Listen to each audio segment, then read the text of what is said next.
देश बीजेपी से लेकर एक बड़ी खबर सामने आ रही है, जहां 15 सितंबर से पहले बीजेपी की दूसरी सूची आ सकती है। एमपी बीजेपी के नेताओं की दिल्ली में बैठक हुई है। अमित शाह, जेपी नड्डा के साथ ये बड़ी बैठक हुई है। सीएम शिवराज, बीजेपी के राष्ट्रीय महासचिव कैलाश विजयवर्गीय, वीडी शर्मा समेत तमाम नेताओं की बैठक हुई है।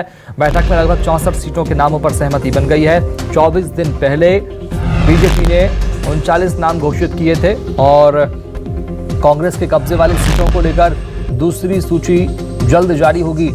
ये बड़ी जानकारी सामने आ रही है। 15 सितंबर के बाद कभी भी बीजेपी सूची जारी कर सकती है। ये बड़ी जानकारी सामने आ रही। सूची में किसका नाम लगभग तय माना जा रहा, वो भी आपको बताएंगे। 15 सितंबर से पहले बीजेपी की दूसरी सूची आ सकती है।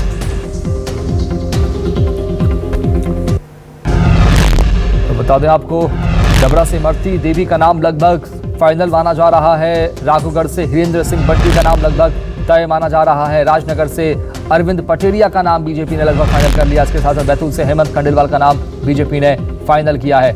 और बैतूल से हेमंत खंडेलवाल, बुरहानपुर से डबरा से इमरती देवी का नाम लगभग तय माना जा रहा है बीजेपी की इस अगली सूची में। राघोगढ़ दिग्विजय सिंह का गढ़ है। यहाँ से बता दें आपको, नागदा से दिलीप सिंह शेखावत का नाम लगभग फाइनल माना जा रहा है। दमोह से सिद्धार्थ मलैया का नाम, जयंत मलैया के बेटे हैं, उनका नाम लगभग फाइनल माना जा रहा है। फिर वहां से बंटी साहू को टिकट मिल सकती है बीजेपी की इस अगली सूची में। ये बात भी निकलकर सामने आई। शाजापुर से अरुण भीमावत को बीजेपी टिकट दे सकती है। और निवास विधानसभा से छिंदवाड़ा की निवास विधानसभा से राम प्यारे कुलस्ते का नाम लगभग फाइनल माना जा रहा है। नागदा से दिलीप सिंह शेखावत का नाम लगभग तय माना जा रहा है।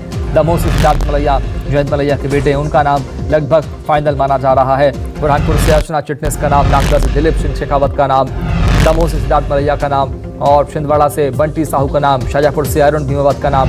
और बता दें आपको, मंडला की निवास विधानसभा से राम प्यारे कुलस्ते, भगत सिंह कुलस्ते के छोटे भाई, उनका नाम लगभग फाइनल माना जा रहा है। 29 सीटों पर 2-3 नामों के पैनल है, 2 से 3 नामों का पैनल, जिसको लेकर मुहर लगती नजर आएगी। दिल्ली से गिरिराज दंडोतिया, भितरवाड़ से केशव बघेल, लोकेंद्र पाराशर, मोहन सिंह, ये वो नाम है पैनल्स में जिनका नाम इस सूची में तय है। और ऐसे में इसको लेकर मंथन पार्टी के नेता कर रहे हैं। श्योपुर से दुर्गालाल और विजय महावीर सिसोदिया, इन तमाम नामों पर फिलहाल पार्टी के नेता मंथन करेंगे और लिस्ट जल्द जारी हो सकती है। और इस वक्त न्यूज़ 24 मध्य प्रदेश छत्तीसगढ़ के रेजिडेंट एडिटर जुड़ चुके हैं। सुधीर जी, बीजेपी की अगली सूची में अभी और कितना इंतजार करना होगा और क्या पार्टी ने ये मंथन करने के बाद ये नाम लगभग फाइनल कर लिए हैं?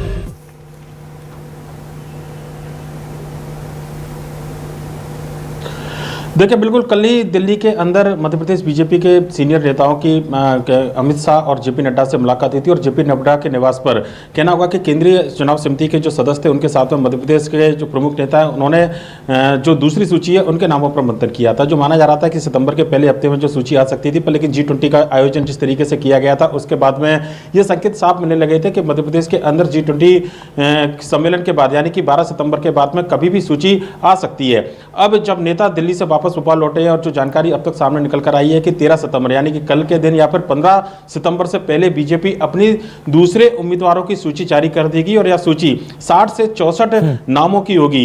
ये वो सीटें हैं जहां पर पिछली बार बीजेपी चुनाव हारी थी, यानी कि मध्य प्रदेश के अंदर हारी हुई सीटों पर बीजेपी सबसे पहले उम्मीदवार की घोषणा करना चाहती है। और उन्हीं सीटों के मद्देनजर सबसे पहले 39 प्रत्याशियों के नाम का ऐलान किया गया था। और बची हुई जो 64 सीटें हैं, उन पर भी नाम पर अंतिम सहमति लगभग बन गई है। और जो नाम अपने दर्शकों को बता रहे हैं, लगभग ये वो नाम है जिनके नाम पर सहमति बनी है। और इन नामों को अब आने वाले विधानसभा चुनाव में उम्मीदवार के तौर पर तय माना जा रहा है। सिंगल नाम के पैनल की अगर हम बात करें तो लगभग 40 से ज्यादा नाम तय कर लिए गए हैं। इनमें जो बड़े नाम है उनमें इमरती देवी, पूर्व मंत्री है, डबरा से विधायक रही है, उनका नाम तय माना जा रहा है। इसके अलावा राघोगढ़ से हिरेंद्र सिंह बंटी बना, उनका नाम तय माना जा रहा है। अर्चना चिटनिस बुरहानपुर से, इनका नाम तय माना जा रहा है। निवास जो मंडला की विधानसभा है, वहाँ से राम प्यारे कुलस्ते, इनका नाम तय माना जा रहा है। इसके अलावा अगर हम दूसरे नामों पर चर्चा करें तो एक बड़ा नाम सिद्धार्थ मलैया का है, जो पूर्व मंत्री जयंत मलैया के बेटे हैं। साथ ही साथ बीजेपी इस बार 5 सांसदों को विधानसभा चुनाव में उतार सकती है, इस बात के संकेत मिलते हुए नजर आ रहे हैं। और ये माना जा रहा है कि दूसरी सूची के अंदर जब नाम जारी किए जाएंगे तो ये सभी 5 सांसद या पूर्व सांसद जो भी हैं, इनके नाम भी इस सूची में लगभग तय मान लिए गए हैं। तो अभी 10 से 15 सीटें ऐसी है जहां पर 2 से 3 नामों का पैनल तय किया गया है। इनमें अगर हम बात करें तो मुरैना विधानसभा की जो दिमनी विधानसभा है वहां पर गिरिराज दंडोतिया है, जो ज्योतिरादित्य सिंधिया के कट्टर समर्थक माने जाते हैं और पूर्व मंत्री रहे हैं, कृषि राज्य मंत्री, उनका नाम तय है। पर लेकिन उनके नाम के साथ में शिवमंगल सिंह तोमर, केंद्रीय मंत्री नरेंद्र सिंह तोमर के समर्थक है, उनके नाम की भी चर्चा यहाँ पर की गई है। लिहाजा यहाँ पर 2 नाम का पैनल बनाया गया है। इसी तरीके से भितरवार एक महत्वपूर्ण सीट है। बीजेपी पिछले 25 साल से इस सीट पर जीत हासिल नहीं कर पाई है। यहाँ से कद्दावर नेता है कांग्रेस के लाखन सिंह यादव, उनके मुकाबले में 3 नामों की चर्चा फिलहाल सामने निकल कर आई है। इनमें केशव बघेल, लोकेंद्र पारासर, इसके अलावा मोहन सिंह राठौर जो कांग्रेस छोड़कर बीजेपी में शामिल हुए, इनके नाम की चर्चा है। एक कौशल शर्मा चौथा नाम यहाँ पर चर्चा में लिया गया है, जो ग्वालियर ग्रामीण के जिलाध्यक्ष हैं, उनके नाम की भी चर्चा यहाँ पर की जा रही है।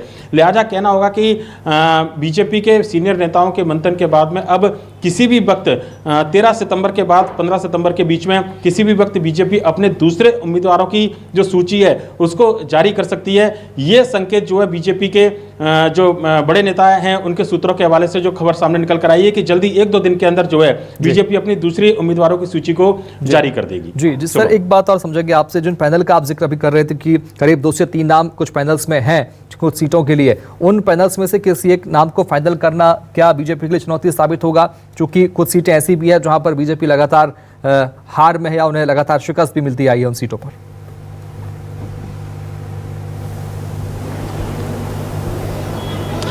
देखिए, जो नाम पैनल में भेजे गए हैं वो मध्य प्रदेश बीजेपी की ओर से तय करके केंद्रीय चुनाव समिति के पास में भेजे गए हैं। अब अंतिम फैसला केंद्रीय चुनाव समिति को लेना है, जेपी नड्डा, अमित शाह को लेना है। वो तय करेंगे इन नामों के आधार पर कि कौन जिताऊ उम्मीदवार हो सकता है और सर्वे में किसका रेस में कौन आगे है। मध्य प्रदेश बीजेपी को लगता था कि यहाँ पर चुनाव पसंदीदा जो उम्मीदवार है उसके चयन को लेकर ये 2 से 3 विकल्प बेहतर हो सकते हैं। लिहाजा जो विकल्प थे उनके नाम का पैनल बनाकर केंद्रीय चुनाव समिति को भेजा गया है। और कल जब इन नामों पर मंथन किया गया था उसके बाद में जिन सीटों पर पूरी तरीके से सिंगल नाम पर सहमति नहीं बन पाई थी, अब केंद्रीय चुनाव समिति के हवाले इन नामों को किया गया है। मध्य प्रदेश बीजेपी के जो तमाम सीनियर नेता हैं उन्होंने इस बात पर सहमति दे दी है कि केंद्रीय चुनाव समिति राष्ट्रीय अध्यक्ष जेपी नड्डा और अमित शाह जिस नाम को तय करेंगे उस नाम के उम्मीदवार के साथ में मध्य प्रदेश बीजेपी अपनी सहमति जताएगी और उसके साथ में कहना होगा कि पूरा बीजेपी का संगठन चुनाव लड़ते हुए नजर आएगा।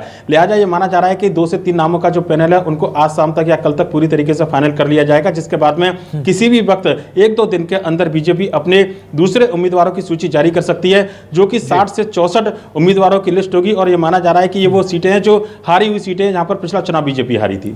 बहुत शुक्रिया सुधीर जी खबर को विस्तार से बताने और बातचीत करने के लिए। फिलहाल बीजेपी बहुत जल्द ये सूची जारी कर सकती है। 13 सितंबर के बाद की तारीख लगभग तय मानी जा रही है और ऐसे में हो सकता है कि पार्टी जल्द इस पर बड़ा फैसला ले। और इसी के साथ फिलहाल इतना ही। नमस्कार।